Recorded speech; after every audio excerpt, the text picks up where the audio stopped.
I'm Todd, and you are? Amanda. Amanda, and where are you from? South St. Paul. South St. Paul? Yes. Can I ask how old you are? 27. 27. All right. I was going to say, do your parents know where you are? But that would have been... and they support it too. Okay. Yes. So what brought you out here today, Amanda? I support everyone getting back to work and everyone's freedom and the right for the shutdown not to continue anymore. Okay. Yeah. Were you raised in kind of a conservative, constitutionally minded home? Oh, yes. Are you sisters? Yes. Oh, okay. Yeah. She was over there going, yeah, sorry. I was like, either she's a sister or she was a really good friend. One of the... yeah, very conservative family. Okay. Have you been personally impacted by the shutdown in any way? No, not me. I'm still working both my jobs, but most of my family members and my sister, the mall, shut down. So no, I want her to go. The mall, like the mall. The Mall of America. The Mall of America. I figured, but I just wanted to make sure that because like everybody around here is like the mall. So the mall shut down, so you're out of work, and most of your family members are either laid off or. Yeah. So you know a lot of people that are hurting. Yeah. And that $1,200 isn't making a big difference. Yeah, not really. If you had one thing that you could say to Governor Walz right now from a reasonable perspective, if he were standing here talking to you right now, what would be that one thing you would say to him? If he really cared about Minnesotans, he would open up and give everyone their jobs back and get back to work. You know, people who can choose to stay home, they can, and people who don't want to can get back out and do what they please. Have their life again. Yeah. If he really believed in Minnesota and wanted to help everybody. So you see this more of it's gone from being about protecting people to a political this issue? It's definitely not about safety at all. It's all controlled. Yep, for sure. What do you think when the next deadline for the shelter-in-place order and the essential businesses and all that stuff, what do you think, if you were going to make a educated guess right now, what do you think is going to happen at the next come? I feel like it's going to be longer. I think it's going to get extended. Longer. I mean, summer's pretty much canceled. State fair might be, movie theaters. The state fair is already in August. They're already planning in August, and we're not even halfway there yet. I mean, schools are So what was your name since you're talking now? Ashley. Sorry. Ashley? I told you I was going to get you.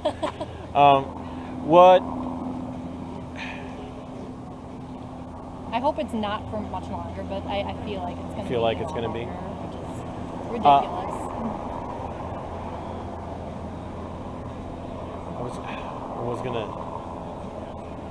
I don't know how to ask this next question.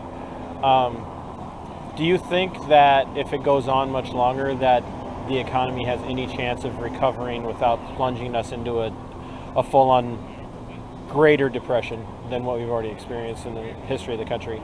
I mean, maybe. If this continues, and if it doesn't open up soon, I feel like it's only going to get worse. That's the only thing that I'm afraid of. I'm not afraid of this virus, so that's what I'm afraid of. I appreciate that. So. Yep. Well, I appreciate your time. Yeah. I see it wasn't hard. No, It was very not at all. conversational. I'm glad I did that. Thank you. So, I will be putting it on my YouTube channel. Yeah, that's okay. I probably have like 4 followers, so you don't have to be too. But it's what is it? Like, how would I be able to find it? the Minnesota. Yeah. Oh. Text it to you so she remembers. I always tell people, you know, you could just look me up on YouTube right now and subscribe. Or do that too. Oh, you don't have a YouTube account though? Do you have to have an account to follow? Oh, to subscribe, yeah. Well, it's easy to get. Yeah. But what is it called? The Minnesota Black Robe Regiment. It's my ugly face on it. The Minnesota Black Robe Regiment? Yeah. Okay. I just started it this morning for this, so. What do you think about all this?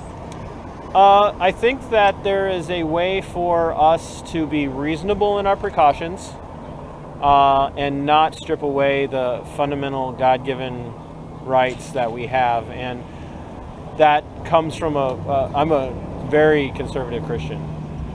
And I take passages like Romans 13, 1 through 7 very seriously I understand it differently than a lot of churches teach it today, where whatever the governor says or whatever the government says you're supposed to do, as long as you're not being told to sin, because I think that Romans 13, 1 through 7 has a very particular application to every single nation. Not to all nations, one big broad application, but to, and God in his sovereignty and in his providence saw fit to give the United States the Constitution as its supreme law on earth. Now obviously God rules over every nation, no matter what their political structure is, but the Constitution is God's ordained providential supreme law for the United States, and anything that violates that is actually, in my perspective, in the perspective of even the founding fathers, is a violation of God's command. And so it's not just us that the governor and other elected officials will eventually have to answer to. It's God. Whether they believe in him or not, they're ultimately going to have to answer to God. So I like that. So I appreciate your time. Yes, thank you very much for finding us way over here. Well, like I said, I've been walking around trying to find people who are reasonable and even people who disagree. And right now, most of the people who disagree aren't civil. Aren't what? Civil. They're not very civil. And quite frankly, a lot of the people over there have not been very civil towards the people who disagree. So I was trying to intervene. The nurses, are they against this or for it? I'm confused. See, like that. I don't even. What's that prove? They're upset with the protesters. Got it. That's what I thought. I was confused. At least they're acting decent. Well, I went over there. I don't know if you were here, but I went over there and was trying to get our side to stop being jerks. I was like, please, people, stop treating them so poorly. Please be civil. And they were getting in the way of a newspaper reporter and trying to block him. And I'm like, let him do his job. We're out here protesting our rights being violated, and you're over here trying to keep a guy from doing his job. Do you not understand the irony of that? I also saw kids trying to climb up on this fence, like, don't do that. That's not your property. Well, technically it is, but you still shouldn't be climbing. I guess I didn't think about that. It is our property, but I'm still not gonna. That's just at that point it's just stupid. So, well. Did you try interviewing the two people? They had the no shutdown. Did you talk to them? I've talked to like 18 people so far, so okay. I don't. I'll be processing. I'll be processing video until the shutdown's over, whenever that is. So, well, I appreciate your time. You ladies have a good day. Be safe going home. You too.